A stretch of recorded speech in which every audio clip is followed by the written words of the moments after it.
ಆತ್ಮೀಯ ಬಂಧುಗಳೇ, ಮಹಾಭಾರತ ಭೀಷ್ಮ ಪರ್ವ. ಇದರಿಂದ ಸಾಮ್ಯ ಮಣಿಪುತ್ರ ಮತ್ತೆ ಧೃತರಾಷ್ಟ್ರನ ಕೆಲವು ಮಕ್ಕಳ ವಧೆ ಮತ್ತೆ ಘಟೋತ್ಕಚ ಮತ್ತೆ ಭಗದತ್ತನ ಯುದ್ಧ, ಈ ವಿಷಯದ ಬಗ್ಗೆ ನಾವು ತಿಳ್ಕೊಳ್ತಾ ಇದ್ವಿ. ಓದ ಭಾಗದಲ್ಲಿ ನಾವು ಭೀಮಸೇನ ಮೂರ್ಛೆಯಿಂದ ಎದ್ದು ಆಮೇಲೆ ಅವನು ದುರ್ಯೋಧನನ ಮೇಲೆ, ಆಮೇಲೆ ಅವನ 14 ಜನ ಮಕ್ಕಳಿರ್ತಾರಲ್ಲ ಅವ್ರು ಎಲ್ಲರ ಮೇಲೂ ಕೂಡ ಬಾಣಗಳನ್ನ ಸುರಿಸ್ತಾ ಇರ್ತಾನೆ. ಮತ್ತೆ ದುರ್ಯೋಧನನಿಗೆ ಸಹಾಯ ಮಾಡಬೇಕು ಅಂತ ಧೃತರಾಷ್ಟ್ರನ 14 ಮಕ್ಕಳು ಭೀಮಸೇನನ ಮೇಲೆ ಆಕ್ರಮಣ ಮಾಡ್ತಾರೆ. ಅವರನ್ನ ಹೇಗೆ ಒಬ್ಬೊಬ್ಬರನ್ನು ಕೂಡ ಅವನು ಕೊಂದು ಧರಾಶಾಯಿ ಮಾಡ್ದ ಅನ್ನೋದ್ರ ಬಗ್ಗೆ ಎಲ್ಲ ತಿಳ್ಕೊಂಡ್ವಿ. ಇದೇ ರೀತಿ ಅವನು ಎಲ್ಲರನ್ನೂ ಕೂಡ ಕೊಂದು ಯಮರಾಜನ ಹಾಗೆ ಅವರನ್ನೆಲ್ಲ ಮನೆಗೆ ಕಳಿಸ್ತಾ ಇರ್ತಾನೆ. ಅವರು ದುರ್ಯೋಧನನ ಕಡೆ ಇರುವಂತ ಸೈನಿಕರೆಲ್ಲರೂ ಕೂಡ ನೋಡ್ತಾ ಇರ್ತಾರೆ.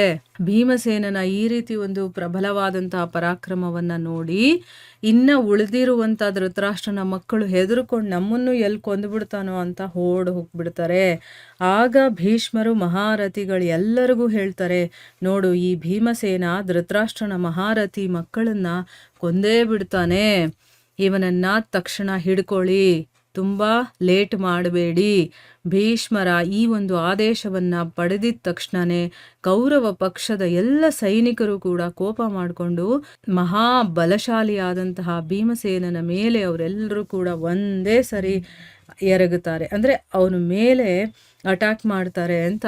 ಅವರಲ್ಲಿ ಭಗದತ್ತ ತನ್ನ ಮದೋನ್ಮತ್ತವಾದಂಥ ಆನೆ ಮೇಲೆ ಅಂದ್ರೆ ಅವನು ಒಂದು ಮದೋನ್ಮತ್ತವಾದಂಥ ಆನೆ ಮೇಲೆ ಹತ್ತಿ ಭೀಮಸೇನನ ಹತ್ರ ಹೋಗಿ ತಲುಪ್ತಾನೆ. ಈಗ ಉನ್ಮತ್ತತೆಯಲ್ಲಿರುತ್ತಲ್ಲ ಆನೆ, ಅದು ಹೇಗಿರುತ್ತೆ ಹೇಳಿ?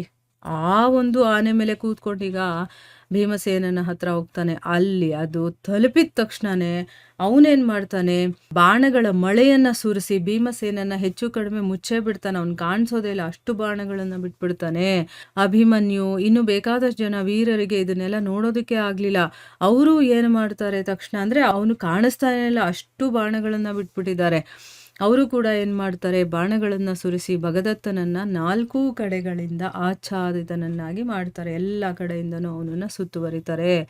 ಆಮೇಲೆ ಅವರು ಆನೆಯನ್ನ ಗಾಯಗೊಳಿಸ್ತಾರೆ. ಆದರೆ ಭಗದತ್ತ ಕೂಗದ ಮೇಲೆ ಆ ಆನೆ ಏನಾಗುತ್ತೆ ಅಂದ್ರೆ ಆ ಮಹಾರಥಿಗಳ ಮೇಲೆ ತುಂಬಾ ಫಾಸ್ಟ್ ಆಗಿ ಓಡುತ್ತೆ. ಹೆಂಗೆ ಓಡುತ್ತೆ ಅಂತಂದ್ರೆ ಕಾಲನಿಂದ ಪ್ರೇರಿತವಾದಂತಹ ಯಮರಾಜನ ಹಾಗೆ ಅದು ಓಡುತ್ತೆ. ಅವನ ಆ ಭೀಷಣ ರೂಪವನ್ನು ನೋಡಿ ಎಲ್ಲ ಮಹಾರಥಿಗಳ ಸಾಹಸ ಕೂಡ ತಣ್ಣಗಾಗ್ಬಿಡುತ್ತೆ.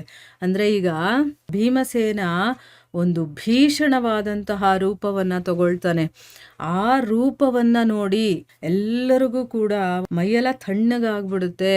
ಆಮೇಲೆ ಅವ್ರಿಗವನು ಅಸಹ್ಯನ ಹಾಗೆ, ಅಂದ್ರೆ ಏನು, ಸಹಿಸ್ಕೊಳ್ಳೋದಕ್ಕೆ ಆಗ್ತಾ ಇಲ್ಲ ಅವನಿಗೆ, ಆ ರೀತಿ ಕಾಣಿಸ್ತಾ ಇರ್ತಾನೆ ಅವನು. ಅಷ್ಟರಲ್ಲೇ ಭಗದತ್ತ ಏನ್ ಮಾಡ್ದ, ಕೋಪದಿಂದ ಒಂದು ಬಾಣವನ್ನ ಭೀಮಸೇನನ ಎದೆಗೆ ಹೊಡ್ತಾನೆ.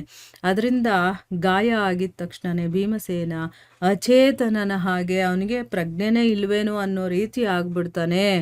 ಮತ್ತೆ ತನ್ನ ರಥದ ಧ್ವಜದ ಕೋಲಿರುತ್ತಲ್ಲ ಅದರ ಆಸರೆಯನ್ನ ತಗೊಂಡವನು ಹಾಗೆಯೇ ಕುತ್ಕೊಂಡ್ಬಿಡ್ತಾನೆ. ಇದನ್ನ ನೋಡಿದ ತಕ್ಷಣ ಮಹಾಪ್ರತಾಪಿ ಭಗದತ್ತ ಏನು ಮಾಡ್ದ, ಜೋರಾಗಿ, ಅದು ಏನು ಬಹಳ ಜೋರಾಗಿ ಸಿಂಹನಾದವನ್ನ ಮಾಡ್ತಾನೆ. ಯಾಕಂದ್ರೆ ಅಂತ ಭೀಮಸೇನನನ್ನ ನಾನು ಪ್ರಜ್ಞೆ ತಪ್ಪೋ ಹಾಗೆ ಮಾಡ್ಬಿಟ್ನಲ್ಲ ಅನ್ನೋ ರೀತಿ ಅವನು ಮಾಡ್ತಾನೆ. ಭೀಮಸೇನನನ್ನ ಈ ಒಂದು ಸ್ಥಿತಿಯಲ್ಲಿ ನೋಡಿ ಘಟೋತ್ಕಚ ಇರ್ತಾನಲ್ಲ, ಅವನಿಗೆ ತುಂಬಾ ಕೋಪ ಬಂದ್ಬಿಡುತ್ತೆ. ಭೀಮಸೇನನ ಮಗ ಅವನು, ನನ್ನ ತಂದೆಗೆ ಹೀಗೆ ಮಾಡ್ಬಿಟ್ರಲ್ಲ ಅಂತ ಅಂದ್ಬಿಟ್ಟು ಅವನೇನ್ ಮಾಡ್ತಾನೆ, ಅಲ್ಲೇ ಅಂತರ್ಧಾನನಾಗ್ಬಿಡ್ತಾನೆ. ಆಮೇಲೆ ಅವನು ಯಾವ ರೀತಿಯ ಒಂದು ಭೀಷಣವಾದಂತಹ ಮಾಯೆಯನ್ನ ಹರಡ್ತಾನೆ ಅಂತಂದ್ರೆ, ಅಂದ್ರೆ ಈಗ ಅವನು ರಾಕ್ಷಸ ಜಾತಿಗೆ ಸೇರಿರೋನಲ್ವಾ, ಅದಕ್ಕೋಸ್ಕರ ಅವನಿಗೆ ಮಾಯ ಮಂತ್ರ ಇದೆಲ್ಲ ಬರುತ್ತೆ. ದೊಡ್ಡದಾಗಿ ಅವನು ಶರೀರವನ್ನ ಬೆಳೆಸ್ಕೊಳ್ಳೋದು, ಚಿಕ್ಕದಾಗೋದು ಅಥವಾ ಮಾಯೆಯನ್ನ ಮಾಡೋದು, ಇದೆಲ್ಲ ಬರುತ್ತೆ. ಅವನು ಮಾಯೆಯನ್ನ ಹರಡ್ತಾನಲ್ಲ, ಅದನ್ನ ನೋಡಿ ಚಿಕ್ಕವರು ದೊಡ್ಡವರು, ಅಂದ್ರೆ ಕಚ್ಚಾ ಪಕ್ಕ ಅಂತ ಹೇಳ್ತಾರೆ. ಅಂದ್ರೆ ಏನು, ಒಂದು ಮೆಚುರಿಟಿಗೆ ಬಂದಿರೋರು ಬರ್ದೇ ಇರೋರು ಅಂತನ್ಬಿಟ್ಟು ಎಲ್ಲರ ಹೃದಯವು ಕೂಡ ನಿಂತು ಹೋದಾಗ ಆಗೋಯ್ತು. ಅರ್ಧ ಕ್ಷಣದಲ್ಲೇನೆ ದೊಡ್ಡ ಭಯಂಕರವಾದಂತಹ ರೂಪವನ್ನು ಧರಿಸಿ ತನ್ನದೇ ಮಾಯೆಯಿಂದ ರಚಿಸಿರುವಂಥ ಒಂದು ಐರಾವತ ಇರುತ್ತಲ್ಲ, ಆ ರೀತಿಯ ಒಂದು ಆನೆ ಮೇಲೆ ಕೂತ್ಕೊಂಡು ಅವನು ಪ್ರಕಟನಾಗ್ತಾನೆ. ಈಗ ಐರಾವತ ಆನೆ ಇಂದ್ರನ ಹತ್ರ ಇರತ್ತೆ. ಸೊ ಆ ರೀತಿಯ ಒಂದು ಆನೆಯನ್ನ ಅವನು ಮಾಯೆಯಿಂದ ರಚಿಸಿ ಅದರ ಮೇಲೆ ಕೂತ್ಕೊಳ್ತಾನೆ. ಅವನು ಭಗದತ್ತನನ್ನ ಅವನ ಆನೆಯ ಸಹಿತ ಕೊಲ್ಲಬೇಕು ಅನ್ನುವಂಥ ವಿಚಾರವನ್ನ ಮಾಡಿ ಅವರ ಮೇಲೆ ತನ್ನ ಆನೆಯನ್ನ ಛೂ ಬಿಡ್ತಾನೆ.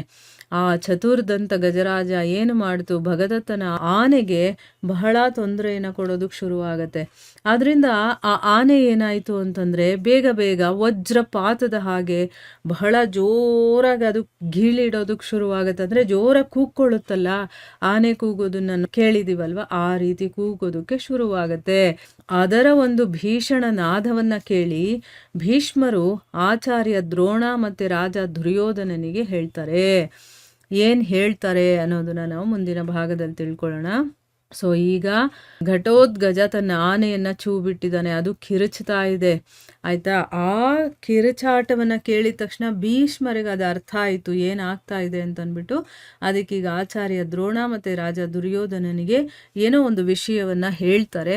ಅದೇನು ಹೇಳ್ತಾರೆ ಅಂತ ನಾವು ಮುಂದಿನ ಭಾಗದಲ್ಲಿ ತಿಳ್ಕೊಳ್ಳೋಣ. ಹರೇ ಕೃಷ್ಣ.